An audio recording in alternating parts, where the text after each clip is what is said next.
투자자들한테 많이 받는 질문이 내가 재개발에 투자를 하고 싶은데 언제 들어가는 게 좋을까? 라는 질문들을 많이 받습니다.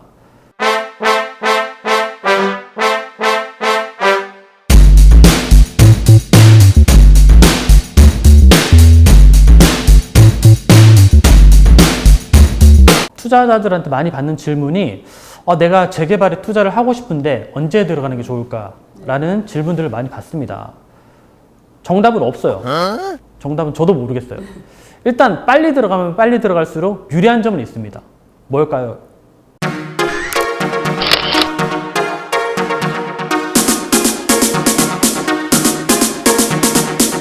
P가 형성이 안 돼 있어요. 흔히 말하는 프리미엄이 형성이 안 돼 있으니까 흔히 말하는 저피, 낮은 피, 낮은 프리미엄일 때 적은 돈으로 들어갈 수 있는 장점은 있죠.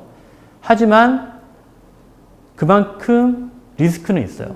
왜냐하면 사업이 원활하게 진행된다면 내가 사고 나서 뭐 조합 설립이 잘 되고 그다음에 사업 시행 인가가 나고 관리 처분이 쭉쭉쭉쭉 되면 몇 년 만에 내가 투자한 금액을 회수할 수 있습니다. 그렇지만 너무 빨리 투자를 시작했고 이렇게 되면서 정비구역 지정, 그 다음에 뭐 사업이 진행되면서 임차가 잘 안 되는 경우가 많아요. 왜냐하면 이 집은 곧 헐 집이기 때문에 임차인들이 안 들어오려고 해요. 그리고 들어온다고 하더라도 되게 낮은 임차료를 지급하고 들어오는 경우가 많죠. 그러면 또 내 돈이 많이 들어가는 경우가 있어요. 그래서 너무 빨리 들어가면 적은 돈이 들어가지만 또 사업의 리스크를 또 떠안아야 되는 것. 그럼 좀 나중에 정말 안정적으로 이제 사업이 거의 진행되고 새 아파트 곧 받을 거야 라는 느낌이 왔을 때는 이미 프리미엄이 어느 정도 많이 형성돼 있죠. 그럼 내 생각에 기존에 샀으면 내가 한 웃돈 한 1,000만 원, 2,000만 원만 더 주면 샀을 집을 그때는 한 1억, 뭐 1억 5천 이렇게 더 줘야 될 때도 있어요. 하지만 그만큼 또 리스크는 적어지는 거겠죠. 그래서 정답은 없다는 겁니다. 그래서 전문가한테 의뢰를 하면 되지 않을까? 근데 전문가도 몰라요. 왜냐하면 이거는 조합의 사업이에요. 이 조합에는 수많은 뭐 300~400명, 뭐 많게는 600~700명, 뭐 이렇게 많은 조합원들이 의견을 항상 일치하게 가지 않아요. 근데 조합원이 아무리 또 일치한다고 해도 또 관할하는 지자체에서 또 이 사업에 대해서 또 멈추게 하는 경우도 많아요. 그래서 사실 정답은 없어요. 근데 내가 봤는데 너무 이 동네 정말 확신이 무조건 사업이 될 거라는 생각에 빨리 들어갈 수 있는 단지가 있으면 정말 묵혀두는 방법으로 들어가는 것도 방법이에요.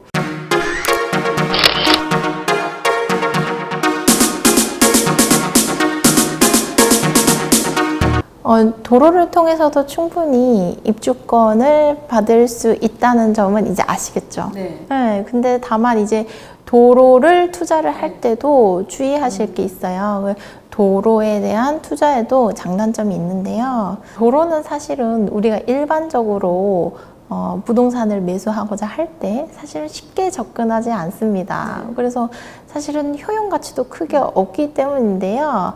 그 도로 부분은 감정평가를 하게 되면은 일단은 기본적으로 낮은 금액으로 나오기 때문에 무허가 건축물과 마찬가지로 굉장히 좀 적은 금액으로 소액으로 접근할 수 있다는 장점이 있습니다. 다만 그 쉽게 접근할 수 있는 만큼 단점도 고려를 하셔야 되는데요. 그 도로를 통해서 이제 입주권 획득을 생각했을 때 이주비 대출이나 이런 부분들이 조금 어려울 수 있다는 점을 좀 감안하셔야 되고요. 주택이 아니기 때문에 취득세가 그 4.6% 적용되기 때문에 세금의 부담도 사실은 고려를 하셔야 됩니다.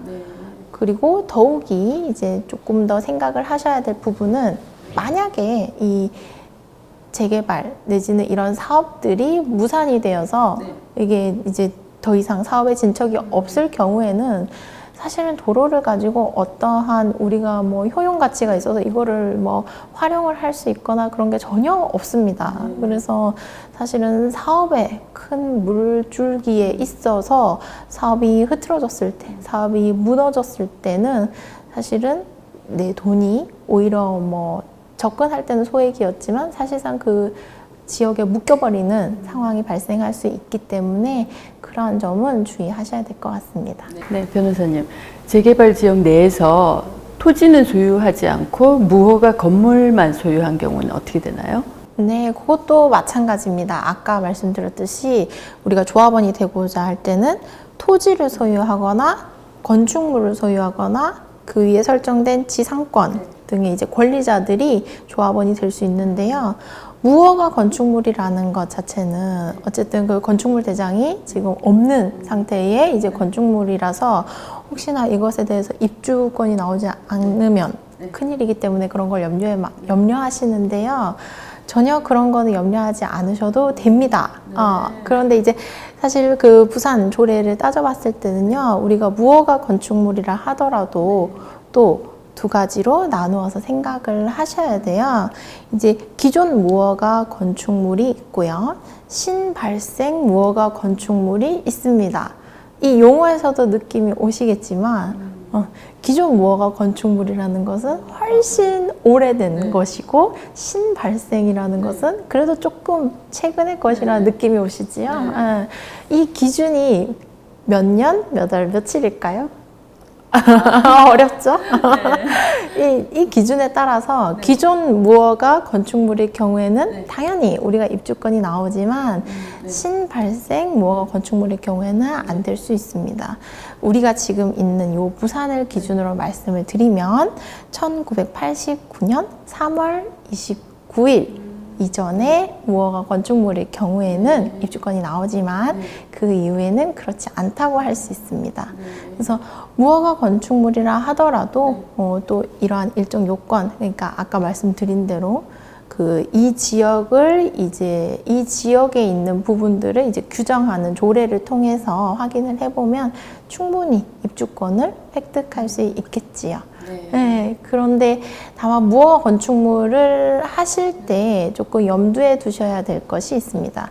그 무허가 건축물을 투자의 대상으로 삼으시고 취득을 하시는 분들은 사실 무허가 건축물 우리가 실제 가보면 좀 거주 환경이 굉장히 낙후되어 있고 또 그 실제적으로는 이제 부동산으로서의 활용 가치가 크게 없기 때문에 그리고 그 감정평가상으로 그 금액이 좀 낮게 나오는 경우가 많아서 소액으로 투자하시고자 접근하시는 분들이 상당히 많습니다. 그래서 사실은 접근할 수 있는 그 장벽 자체가 낮기 때문에 취득을 많이 하시지만 그 무허가 건축물이 눌러앉아 있는 땅을 한번 생각해 보셔야 될 필요가 있는데요.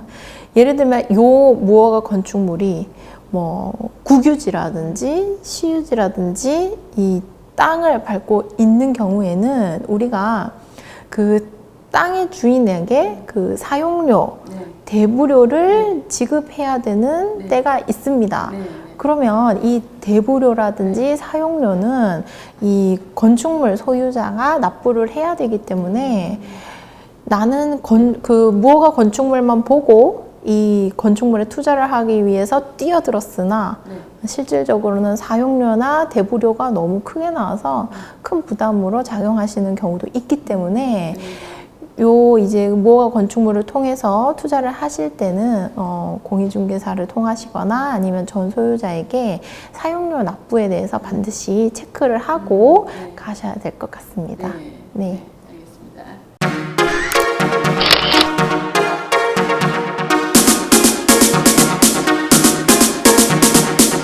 네, 세무사님. 조합원 입주권과 분양권은 어떻게 다른가요? 많이 혼용하고 쓰고 있는데요. 그러시죠. 네. 조합원 입주권하고 분양권을 많은 분들이 좀 구별을 못 하시죠. 근데 이제 가장 큰 동일점은 뭐냐면 둘 다 주택을 취득할 수 있는 권리입니다.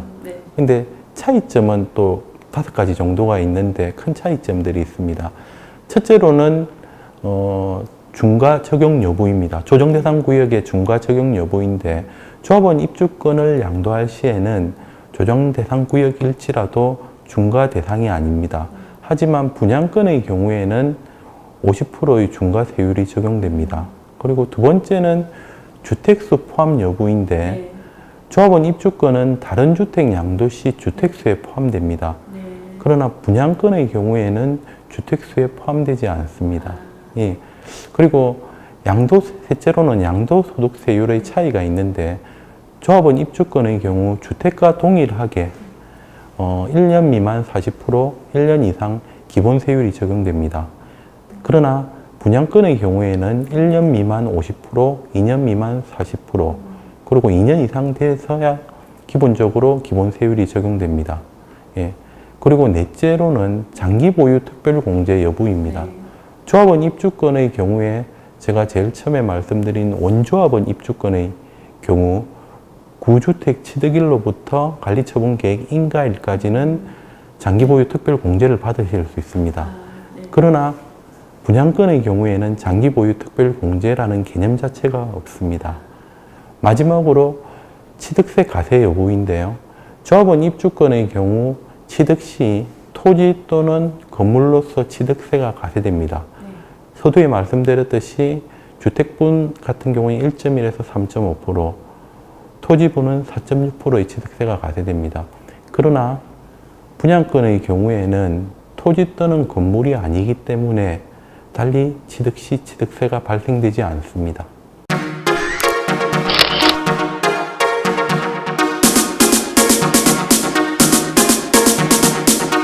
네, 대표님. 지역주택조합이란 무엇이고요? 재개발과는 어떻게 다른가요? 네, 좋은 질문입니다. 네. 지역주택조합은 무주택 서민들을 위해서 아파트를 공급해주는 선한 자생적 사업이라고 말씀드릴 수 있습니다. 그 무주택 서민들이 각각 적은 돈으로 투자를 해서 그 돈으로 사업시행 대행자라는 회사가 토지를 구입하고 또 그 토지에 아파트를 지어서 공급하는 그런 사업인데요. 토지를 구입해야 되기 때문에 여러 가지 문제점이 야기되고 있습니다. 그래서 실제로는 여러 가지 문제가 발생되고는 있지만 사업의 취지는 선한 의도라고 보면 되고요. 그래서 앞으로 조금 더 추가적인 개선이 좀 필요한 사업이라고 말씀드릴 수 있습니다. 재개발하고 다른 점은 세 가지 정도로 말씀을 드릴 수 있는데요. 일단 토지가 확보되어 있지 않다라는 겁니다. 지역주택조합은. 그래서 토지를 매입해야 된다라는 거죠. 그런데 토지를 매입하는 것이 주택법 적용을 받아서 95% 이상을 확보해야 된다는 겁니다. 그래야 사업 시행이 되는 것이죠. 그래서 그런 어려움이 있고요.